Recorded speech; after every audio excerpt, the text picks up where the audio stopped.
Hello students, तो आज का जो अपना लेक्चर है हम सीक्वेंस स्टार्ट करने जा रहे हैं। Sequence part 1। सीक्वेंस।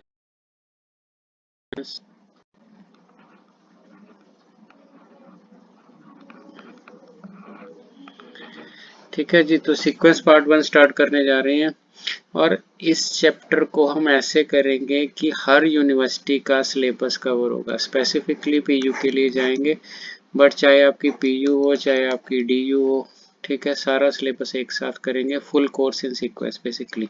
सो पहले तो आप सीक्वेंस की डेफिनेशन देखोगे। ठीक है, सीक्वेंस कहते कैसे हैं? ठीक है जी, सीक्वेंस कहते किन्हों ने? तो सीक्वेंस की डेफिनेशन है जी, sequence is a function whose domain is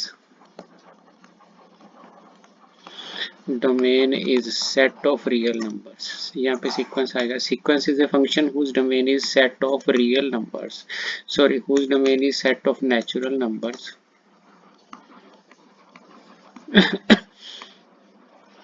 and range is some subset of real numbers।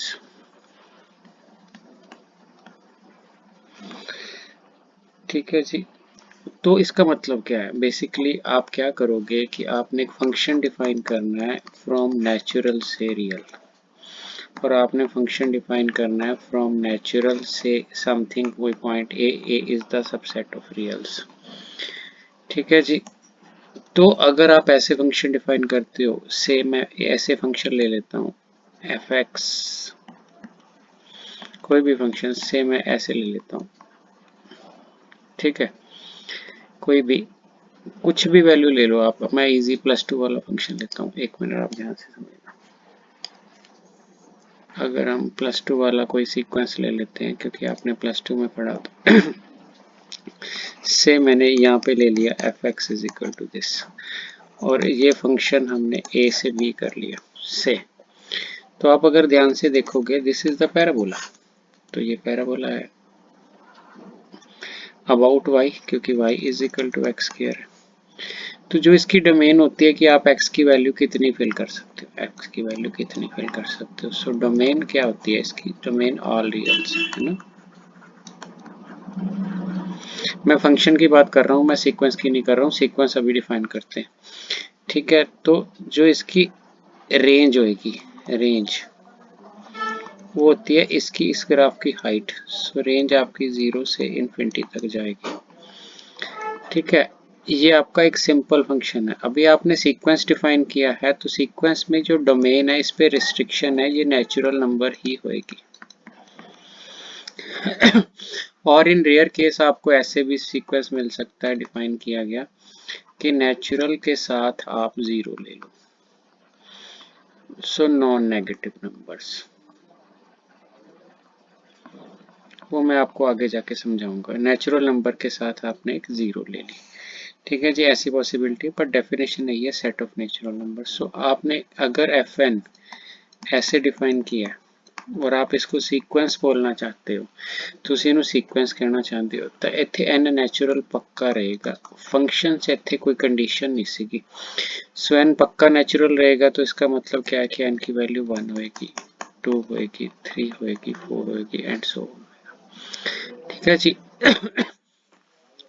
So sequence function ही होता है, उसमें सारी प्रॉपर्टीज फंक्शंस की ही होती हैं। पर आपने ख्याल रखना है, जो वैल्यू आप फिल कर सकते हो, जिसको आप डोमेन बोलते हो, डोमेन वो वैल्यू होती है जिसको आप फिल कर सकते हो, और रेंज वो होती है जो आपका आंसर आया है। ठीक है जी, तो जो फंक्शन होता है, function always define from domain to codomain. So domain से कोडोमेन तक फंक्शन होता है, डोमेन से रेंज नहीं होता। Range is the subset of codomain. तो अगर आप एफ एन लोगे, एन की वैल्यू 1 फिल करोगे, तो 1 का स्क्वायर, 2 का स्क्वायर, 3 का स्क्वायर, 4 का square, this is the required sequence. इस सीक्वेंस को एन स्क्वायर सीक्वेंस बोलते हैं। इसको ऐसे ऐसे लिख सकते हो आप। ठीक है, इस बुक में आपको ऐसी नोटेशन मिलेगी, x N is f n. तो आपने ये तो अभी आपको पता क्या चला? अभी आपको पता चला कि सीक्वेंस किसको बोलते हैं? Function whose domain is set of natural number, जिसमें आप नेचुरल नंबर फिल कर सकते हो। तो अगर आपको याद हो, आपने 11th में पढ़ा था एपी सीक्वेंस, अर्थमेटिक प्रोग्रेशन। आप टीएन लिखते थे A plus N minus one into D. तो आप n को क्या फिल करते थे? n को 1 2 3 फिल करते थे, देयरफॉर ये सीक्वेंस है एपी सीक्वेंस। जीपी आप क्या लिखते थे? A r n minus one. N को आप 1 फिल करते थे, 2 फिल करते थे, 3 फिल करते थे, सो ये जीपी सीक्वेंस है। So these are also the sequences. सो पहली बात तो आपको क्लियर होगी कि व्हाट इज सीक्वेंस, सीक्वेंस बोलते किसको है। ठीक है जी। सो जिस बुक को आप पढ़ रहे हो उसमें एक्शन हो सकता है, सीक्वेंस की नोटेशन एक्शन हो सकती है, सिंपल एक्शन हो सकता है, ये कोई भी सीक्वेंस की जनरल टर्म के लिए नोटेशन हो सकती है। सो जैसा आपकी बुक में आप कर सकते हो। ठीक है जी। तो जब आपके पास सीक्वेंस आ गया तो ऐसा भी हो सकता है। सो आप एग्जांपल अगर मैं सीक्वेंस की लूं तो हम A X N is equal to 1/n। तो n आपका क्या है? आपका नेचुरल नंबर है, तो आप 1 डालोगे तो x1 क्या आ जाएगा? 1, x2 आ जाएगा 1/2, x3 आ जाएगा 1/3, x4 आ जाएगा 1/4। तो आपने सारी बुक में तो सारी बुक में आपने क्या करना है? आपने ये याद रखना है कि अननेचुरल है, अदरवाइज आपका क्वेश्चन रॉन्ग हो जाएगा। ठीक है जी। तो सीक्वेंस कांस्टेंट भी हो सकता है। अगर आपके पास कांस्टेंट सीक्वेंस हो तो आपको क्या मिलेगा? आपको एक्शन मिलेगा और ये कांस्टेंट रिपीटेड हो सकता है। मीन्स x1 पे भी आपने c ही लेना है, x2 पे भी आपने c ही लेना है, x3 पे भी। तो कांस्टेंट सीक्वेंस आपका ऐसा हो सकता है। आप इसे एज ए सिंगलटन सेट भी रिप्रेजेंट कर सकते हो। अगर आप इसको ऐसे लिखोगे, दिस इज ट्रू कि 1 है एन 1 डालोगे तो भी c, 2 डालोगे तो भी c। अगर आपने इसको ज़्यादा पॉइंट में लिखना है तो आप ऐसे भी लिख सकते हो, this is the constant sequence, ultimately it is singleton set. Ultimately it is singleton set. उसके बाद आपने एक नोट लिखना है। नोट का क्या ख्याल रखना है कि सीक्वेंस जो होता है ना, उसमें इन्फिनिटली नंबर ऑफ टर्म्स होती हैं। तो सीक्वेंस always has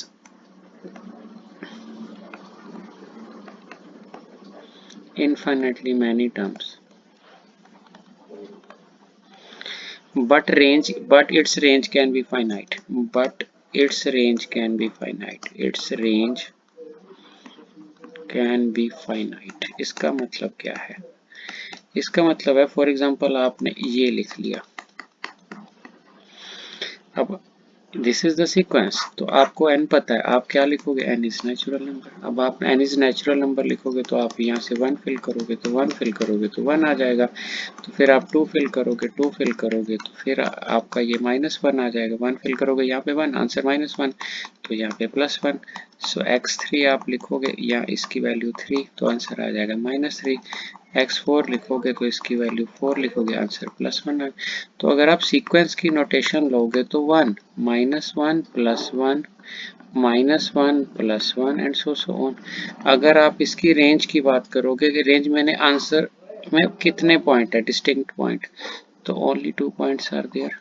इसका मतलब है कि सीक्वेंस में ऑलवेज इन्फिनिटली मैनी टर्म्स होती हैं, बट इस रेंज कैन बी फाइनाइट। ऐसा हो सकता है कि उसकी रेंज आपको फाइनाइट मिल जाए। ठीक है जी। ठीक है जी। तो दूसरी बार, कई बार ऐसा भी होता है कि आपका सीक्वेंस वो 0 से स्टार्ट कर दे। कैसे? मीन्स आपको ऐसी एग्जांपल दे तो आप n0 ले सकते हो, क्योंकि यहाँ पे 0 डालोगे तो बन जाएगा। सो अगर आप 0 लोगे तो 0th टर्म हो सकती है, 0th टर्म। सो 0th टर्म हो सकती है। तो ऐसा सीक्वेंस अगर अगर कहीं पे यूज हो जाए तो इस सीक्वेंस की जो डेफिनेशन होती है वो एक्स एन आपका सीक्वेंस होता है नेचुरल यूनियन 0 से रियल तक। तो अगर 0th टर्म डिफाइन है तो आपकी ये डेफिनेशन मॉडिफाई हो जाएगी। यहाँ पे मैंने नेचुरल लिखा, यहाँ पे मैंने नेचुरल विद 0 लिखा। C0 को आप ऐसे सिंगलटन सेट की फॉर्म में लिख लो। ठीक है जी। तो अगर आपकी कोई ऐसी सिचुएशन बन गई तो आप जीरोथ टर्म ले सकते हो। ये आपने क्वेश्चन में देखना कि क्वेश्चन में ऐसा कुछ नहीं लिखा हुआ, क्या ऐसा कुछ लिखा हुआ है। ठीक है जी। सो अभी तक आपने जो किया है, ठीक है, उससे आपको ये तो पता चल गया भाई। अभी आप इस एग्जांपल को अगर मैं एक्सटेंड करूं, ठीक है जी, सो अगर मैं एक्सएन ऐसे लिख लूं तो आप एन जीरो नहीं ले सकते, इसका जीरोथ पार्ट नहीं डिफाइन कर सकते। जीरो पे तो इन्फिनिटी आ रहा है, सो इसका मतलब है यहाँ पे तो एन नेचुरल ही होगा। इस क्वेश्चन में जीरो टर्म डिफाइन कर सकते हो आप। ठीक है जी। तो ये आपने बड़ा ठीक ठाक ख्याल रखना है। तो अभी आपको सीक्वेंस की डेफिनेशन तो पता चल गई कि सीक्वेंस कहते किसको। इट मीन्स आपने एन पे पूरा फोकस करना है। जब आपका सीक्वेंस हो जाएगा तो आपको अगली डेफिनेशन जो आएगी ना, वो आएगी बाउंडेड सीक्वेंस। तो बाउंडेड सीक्वेंस क्या है? बाउंडेड मीन्स आपके पास बाउंड्स हैं। और पहले आपने बाउंडेड कब देखा था? आपने पिछले सेमेस्टर में ये पढ़ा है, दिस इज। तो ए बाउंडेड, ठीक है, sine x is bounded function, bounded function है। फंक्शन आपका साइन एक्स है, इट इज बाउंडेड फंक्शन। कैसे बाउंडेड पता चला? क्योंकि इसकी हाइट है जो, मीन्स बेसिकली आप बाउंडेड होते हो, आपकी रेंज बाउंडेड होती है। अगर आपको साइन का ग्राफ बना दूं तो साइन का ग्राफ कुछ ऐसा होता है। इसका ये 2 पाई इसका पीरियड है, 2 पाई इसका पीरियड है। 2 पाई में ये हर 2 पाई के बाद इसने अपनी वैल्यू रिपीट करनी है। ठीक है जी। सो इसकी जो मैक्सिमम हाइट है दैट इज 1 और मिनिमम हाइट है 1। तो जो आपका साइन एक्स है उसकी जो रेंज है, रेंज आपकी -1 और, ठीक है, मैक्सिमम वैल्यू आप जो लेके जा रहे हो, आपकी जो रेंज है -1 और 1 के बीच में है। मीन्स आप इसको ऐसे लिख सकते हो। ठीक है। सो अगर आपकी रेंज, ठीक है, बाउंडेड हो गई तो समझ लो आप बाउंडेड हो। ठीक है जी। सो यहाँ पे इसको रब कर लो आप, फिर आपको पता नहीं चलेगा कि क्या लिखा है मैंने। ठीक है जी। सो रेंज बाउंडेड, ठीक है, ये बाउंडेड फंक्शन की एग्जांपल है। अगर आपने पिछले साल कॉन्टिन्यूटी ध्यान से पढ़ी है तो ये एग्जांपल आपने जरूर पढ़ी होगी। ठीक है।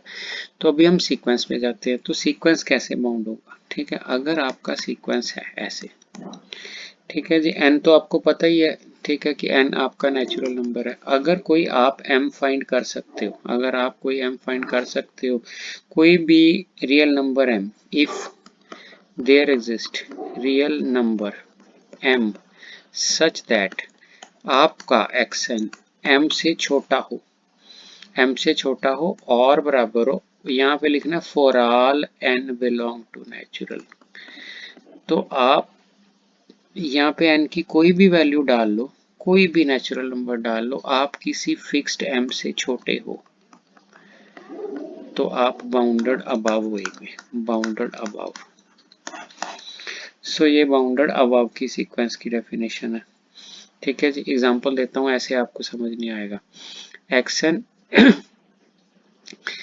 xn is bounded above if there exist a real number n such that. तो आपको ऐसे कुछ नहीं पता चलेगा। सो आप ध्यान से एक एग्जांपल देखो। एग्जांपल हमने ले ली xn is equal to n over n plus 1। ठीक है जी। तो आपको पता है ना n नेचुरल है। ठीक है, आपको ये भी पता है कि ये चीज इससे बड़ी होगी। कब बड़ी होगी? जब आपका नेचुरल नंबर है फॉर ऑल n। यहाँ पे 1 डालोगे तो 2 बनेगा, 2 डालोगे तो 3 बनेगा, 3 डालोगे तो 4 बनेगा। देयरफॉर इसको नीचे भेज दो, इसके लेस देन 1 हो गया। तो ये सीक्वेंस आपका क्या है? ये आपका xn है, ये आपका xn है। और xn का मतलब है कि xn 1 से लेस आ गया। तो इसका मतलब क्या है? इसका मतलब है कि आप n की कोई भी वैल्यू फिल कर लो, कोई भी नेचुरल नंबर, 1 से कम ही आंसर आएगा। करके देखो आप फिल। सो 1 फिल करो, 1/2, 2 फिल करके देखो, 2/3, 3 फिल के 3/4, 4/5, 5/6। आप जब तक जाओगे इनफिनिटी तक ये कभी भी 1 नहीं बन सकता। जो मर्जी कर लो। ठीक है, therefore it is bounded above. तो बाउंडेड अबव का मतलब क्या है कि आपकी जो n आप जो मर्जी ले लो, उस पर्टिकुलर वैल्यू से आपके सीक्वेंस की वैल्यू नीचे चाहिए, इसको हम बोलते हैं बाउंडेड अबव। अगर आप एक सिंपल सा सीक्वेंस ले लो, आप xn ले लो, xn is equal to 1/n, ठीक है जी। अगर आप 1/n लेते हो तो n आपका नेचुरल नंबर है। क्या है जी? आपका नेचुरल नंबर। सो आप x1 निकालोगे, इट इज 1। आप 2 निकालोगे तो इट इज 1/2। आप 3 निकालोगे तो इट इज 1/3। तो अल्टीमेटली ये सीक्वेंस कैसे बन रहा है? ये सीक्वेंस ऐसे बन रहा है, ऐसे बन रहा है ना। तो इसकी सबसे बड़ी वैल्यू क्या है? सबसे बड़ी वैल्यू इसकी 1 है। तो इसका मतलब आप लिख सकते हो कि xn is equal to less than equal to 1। So 1 से छोटा और बराबर, एक वैल्यू के लिए बराबर, अदरवाइज छोटा है। देयरफॉर क्या फंक्शन होगा? Their function is bounded above. तो फंक्शन आपका बाउंडेड अबव हो गया, ठीक है जी।